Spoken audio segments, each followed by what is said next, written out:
эч ким мындай оорубасын. Аллахым эч кимди бөлөк эл бүтүн жерде өзүң өлкөңдү көргөнгө зар кылбасын. Садыр Жапаровду көрдүм, толкунданып сүйүндүм бир чети. Жашоого кадимкидей үмүт пайда болду.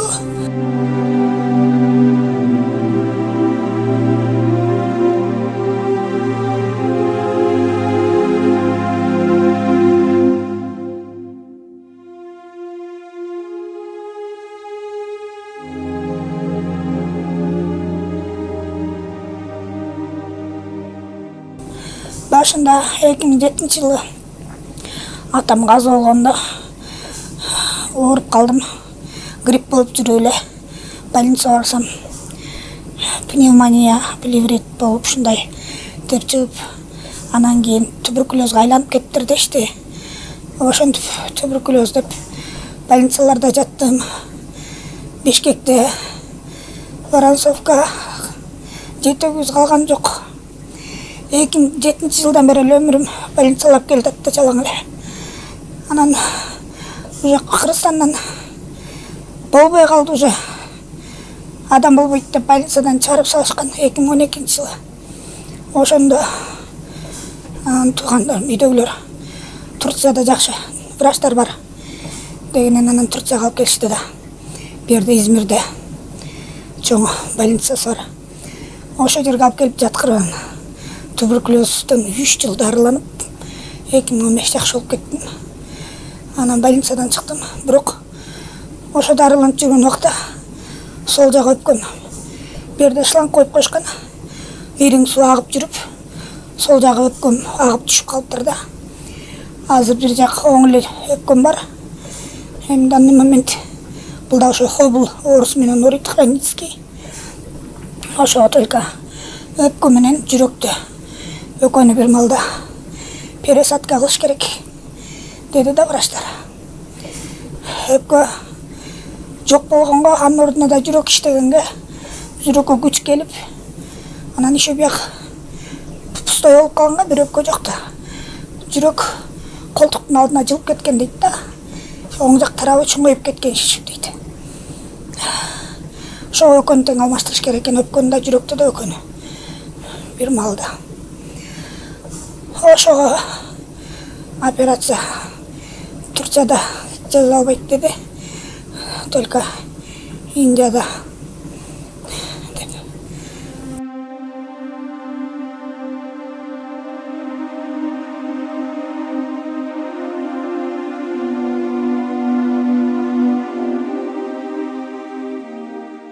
Анкарага Садыр Жапаров келди. WhatsApp'tan уктум келеринче угуп калып, кадимкидей атам келгендей сүйүндүм да. Анкарага баратып жолдон машинканы алып алганбыз жаныбызга. 1-2 саат жол жүрүп, бир жерде токтоп, 1 саат кислород алам. Кайра 1-2 саат жол жүрөбүз, кайра бир жерден токтоп, 1 саат кислород алам, ошентип атып жеттик да. Өзгөчө статусту берип атабыз. 2012-жылдан бери Измирде дарыланып жүрөм. Ата-энем жок, сиңдим бар. Жалгыз иштейт, ушул карайт мени. Азыр врачтарым бар. Кардиолог врачым бар. Мени суроо, айди картым суроо өтүп кеткен 2019-жылы эле. Бир балам бар Кыргызстанда, 16 жашында. Айди карт алыш керек, паспорт алганга. Мамасын да бир нерсе керек дейт. Айди карттын суроого өтүп кеттир деп бербей атышат, биринчиден. Экинчиден бияктан %88 инвалидность берген, втектен өткөн. Кыргызстанга барганга самолетту уча албайсың дейт. 24 саат кислород менен жашайм үйдө.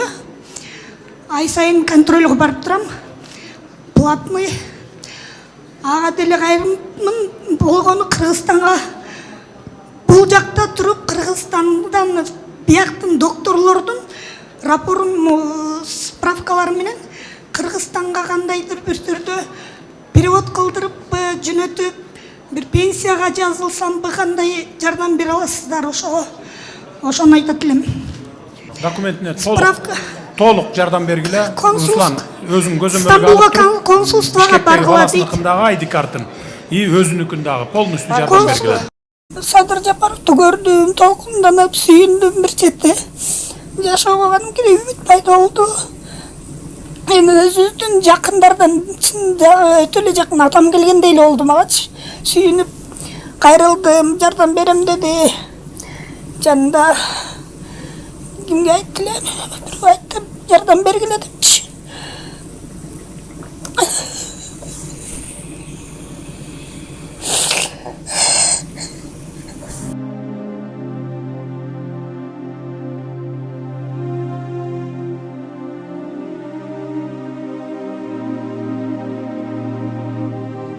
Канчалаган энелер кайрылып, бирок кайгы менен кайрылган кайрылуулар кубаныч менен жыйынтылып атат. Буга биздин элибиздин, журтубуздун, кыргыздын ынтымагы көп кыйынчылыктан чыгып келебиз. Ал баарыбызга маалым.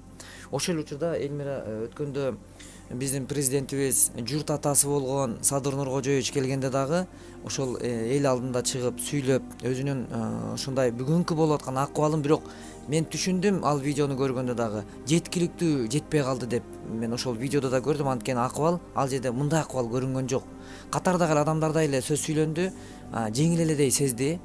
Мен ойлойм, биздин ошол тапшырма берилген, бирок бүгүнкү күндө мындай бир чечкиндүү немелер боло элек экен, бирок биз ишенебиз.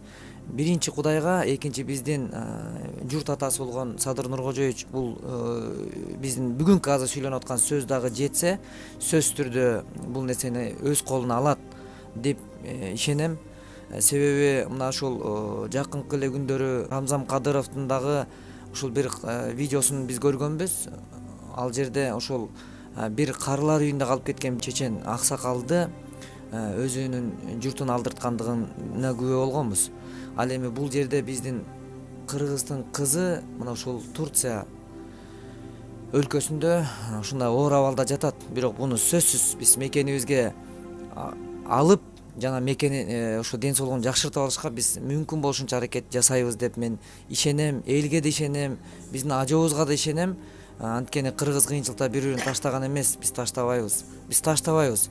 Ошон үчүн урматтуу достор, бир туугандар, азыр бул дүйнөдөн ата энеси да өтүп кеткен экен, карындашымдынчы. Просто сөз менен айтып мындай бир жеткизиш да кыйын болуп турат.